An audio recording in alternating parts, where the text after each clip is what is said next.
ಯಾರಿಗಾದರೂ ಹಾವು ಕಚ್ಚುತ್ತೆ ಅಂತ ಮಾಡೋಣ. ಸೊ ಮೊದಲಿಗೆ ಏನು ಮಾಡ್ತೀರಾ ತಾವು? What is the first aid you follow?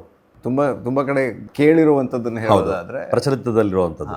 ಕೆಲವರು ಅದನ್ನ ದೇಹದ ಉಳಿದ ಭಾಗಕ್ಕೆ ಹೋಗಬಾರ್ದು ಅಂತಂದ್ರೆ ಅದ್ರ ಮೇಲೆ ಏನೋ ಒಂದು ಗಟ್ಟಿಯಾಗಿ ಕಟ್ಟಬೇಕು ಅನ್ನೋದು, ಮತ್ತೆ ಅದು ಆಗತ್ತೆ ಅಂತಂದ್ರೆ ಅದನ್ನ ರಕ್ತವನ್ನ ಹೀರಿ ತೆಗೆಯುವಂಥದ್ದು, ಮತ್ತೆ ಇನ್ನೊಂದು ಅದು ಹಾವು ಯಾವುದು ಅಂತ ತಿಳ್ಕೊಳ್ಬೇಕು ಅನ್ನುವಂಥದ್ದು, ಹೌದು, ಇತ್ಯಾದಿ ಇತ್ಯಾದಿ.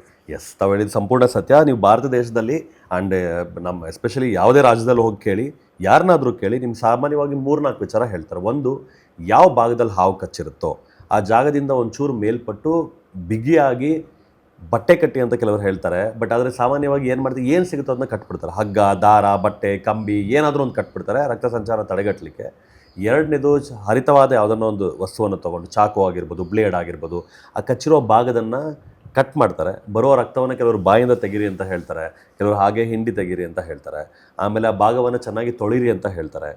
ಅದಾದ ನಂತರ ಕೆಲವರು ಏನು ಮಾಡ್ತಾರೆ, ಆ ಜಾಗಕ್ಕೆ ಒಂಚೂರು ಮಂತ್ರಿಸಿದ ಕಲ್ಲೋ ಅಥವಾ ಯಾವುದೋ ಒಂದು ಸೊಪ್ಪು ಸಿಗುತ್ತೆ, ಸೊಪ್ಪನ್ನ ಉಜ್ಜಿ ಇಡೋವಂಥದ್ದು, ಇವನ್ನೆಲ್ಲ ಸರ್ವೇ ಸಾಮಾನ್ಯವಾಗಿ ಕಂಡುಬರುವಂಥ ವಿಚಾರ. ಆಮೇಲೆ ಹಾಗೆ ತಾವು ಹೇಳಿದಾಗೆ ಸಹ ಹಾವನ್ನು ಕೊಂದು ಆಸ್ಪತ್ರೆಗೆ ತೊಗೊಂಡೋಗುವಂಥದ್ದು ಪ್ರಚಲಿತದಲ್ಲಿರುವಂಥದ್ದು. ಆ್ಯಂಡ್ ನೀವು ಯಾರನ್ನೇ ಕೇಳಿದ್ರು ಸಹ ಇದನ್ನು ಮಾತ್ರ ಹೇಳ್ತಾರೆ.